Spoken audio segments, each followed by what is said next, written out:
Witam Państwa serdecznie, Błażej Hrabkowicz, to jest festiwal EnergaCAMERIMAGE w Toruniu and our guest is cinematographer Robbie Ryan. Hello again, Robbie. Hello, nice to see you again. You should stay in Toruń for the whole year. I mean, you're here every year for the festival. It's always somewhere I want to come back to, that's for sure. It's great, I love it to bits. Save air miles and... Yeah, that's true. You could do that. I wish, no, I'd love to spend more time. You mentioned... you mentioned during opening ceremony, you said that what a joy it is to work in cinema. So what is the most joyous thing for you in your job, working as a cinematographer in cinema? Surprise. I think every day is a surprise. And like, I think in a lot of, I don't know, I can't speak for anybody else, but I find I kind of like to be able to feel something new every day. And I think for me, working in cinema kind of does that. You kind of like, you don't know what's coming every day. A lot of things come at you and you go, I wasn't expecting that. So I really thrive on that. But that can also be a bad thing, like bad surprises. At least it's not entertaining, but at least there's an excitement to that. And it keeps you kind of going and, you want to search out that sort of feeling. Yeah, do you mean that, for example, when you do a prep for a film, I don't like doing much prep for films. All right. Okay. We have that established now.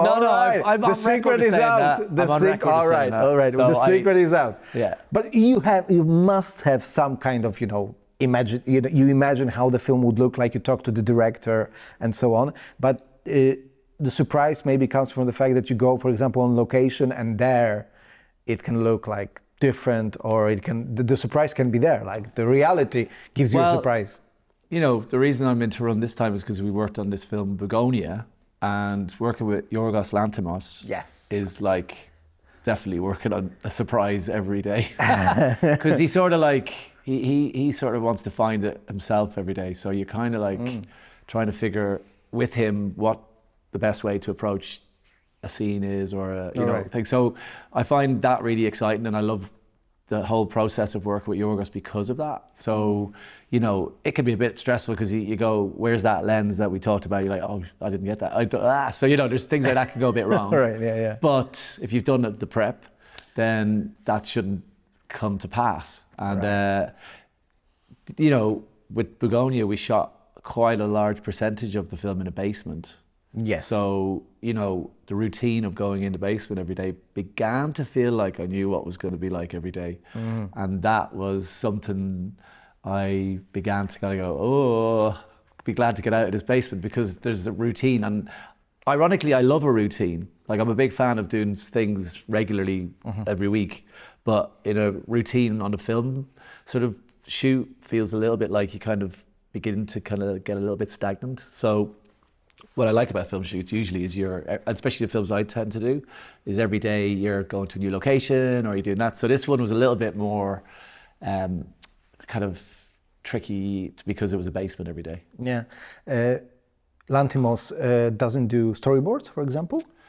This question comes up a lot lately. He does if they need to be done. Yeah, because he's a very visual director. That's why I ask. He's a very he creates his world visually, and they are very specific. So I just wondered. Well, you're right. He's got a real visual identity in surprising again, because he always creates an image that seems to be fresh.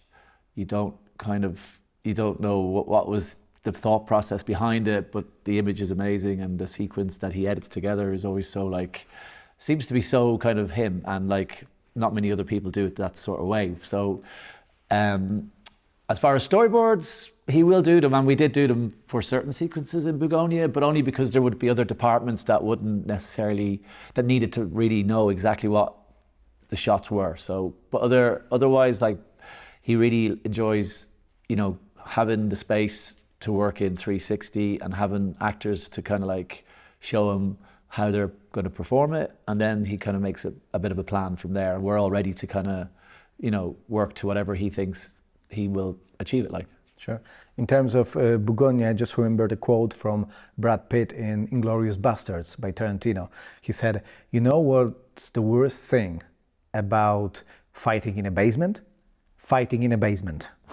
So my question to you is, what was the main sort of challenge for you? Because I saw Bugonia, I really liked the film, but what was the main challenge for you in terms of shooting in a basement in this very confined space, and the process of sort of searching with Yorgos Lanthimos for angles that you felt were adequate for the story? Well, I think, we challenged ourselves with Bugonia because we shot on a different camera to what we were used to. So we shot on this camera that was very big called VistaVision Willcam W11, and it's kind of like a tank. It's a very camera. large camera. So I guess the biggest challenge was trying to manage with that size of camera in the sort of basement setting, and like the fact that we didn't use any kind of false walls. It's a real location. We built the whole house. We dug the ground out to put in a basement, and it's really there. So, to have a bit more of an awkward camera, should we say, in a small space was kind of a challenge, but it kind of worked out. And I think the choice to shoot on that format really makes that film that bit more special. Yeah, but because I want to ask, why did you make things so difficult for yourselves? Why did you choose that kind of camera? What did you try to achieve visually? I think every film Yorgos wants to do, he wants to kind of explore new kind of language visually. And when we made Poor Things, we shot some VistaVision on that film, but the camera we used was very noisy. So Yorgos doesn't do any ADR. And so he kind of when we can use it for a certain shot, or sequence, but we can't do it for the whole film. But it kind of planted the seed in our head that it would be great to shoot a whole film on VistaVision. And I did a bit more research, and we found this one camera, and there's only one in the world apparently, that does sync. Right. So that was the Willcam W11, and I was talking to a guy, Scott Smith, and another technician called Marty Muller, and they had been kind of rehousing, refixing, putting new electronics into this camera that was made in 1980 by a guy called Greg Williamson, I think his name was. And he was an enthusiast, because the format of VistaVision had kind of gone out by 1954. There was no films really shot with it. After that, yeah. After that, nothing was shot with it except for VFX kind of films. So it's kind of it's a weird format in a way, because it never got to evolve.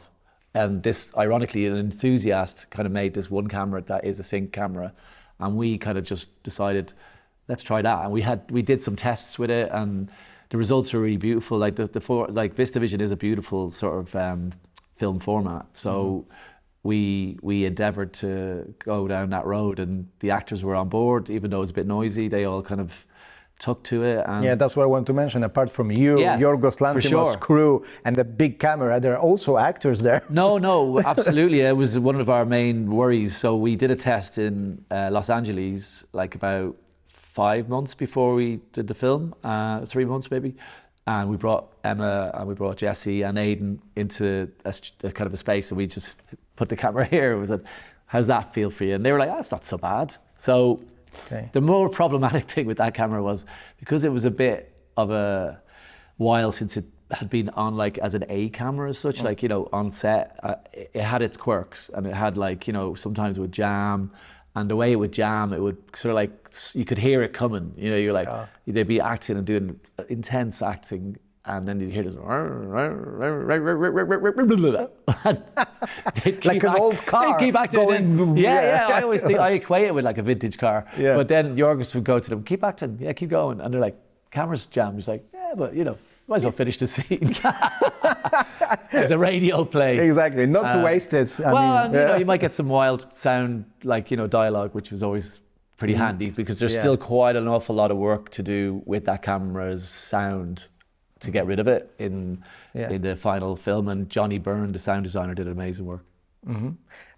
What was the most appealing thing for you in that particular story and world? Because we mentioned that Yorgos Lanthimos also always creates a very unique worlds, and the world of these characters, the character played by Jesse Plemons here, but also Emma Stone character, this is a very specific world. So what was the most appealing thing for you? For me, I think the story is really great. It's a remake of a film made in 2003 called Save the Green Planet. So it's already existing. So that was interesting that Yorgos sort of signed up to do a film that was like that. But I think he watched the original and he felt that the film that Will Tracy had written, the screenplay he'd written, was so far, you know, different that it would be worthwhile to, you know, go ahead and make it. Sure. And personally, I think it's a very amazing story about, you know, for something that's so intimate, it's so expansive. So, you know, and the film is all about bees as well, and the world, the earth, and how society is almost collapsing because of its own, you know, sort of problems, or the problems it's made itself. And there's a lovely analogy to the bees all the time, that, you know, how the queen bee is sort of like, you know, she's the boss, and there's like Michelle Fuller is the boss, and, you know, the worker bees is sort of like Jesse Plemons, and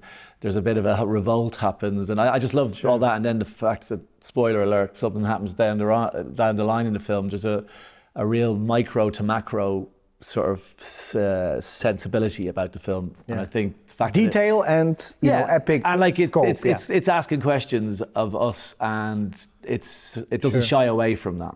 Sure, yeah, that's true. And it also has a bit, because in a way it's a genre film, but of course it's a genre film made by Yorgos Lanthimos, so it's a couple of genres put in there. Yeah, a couple of exactly. There's a couple of genres, like a thriller, but also a black comedy.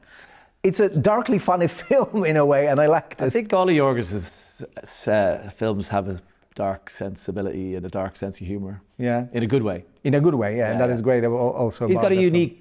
Perspective on cinema, and I think that's, in this day and age, that is very, very fresh, and I wish there was more like him. Of course, yeah. Thank you, Robbie, for talking to us. Thank you very much. Thank you. Cheers. Oh, great.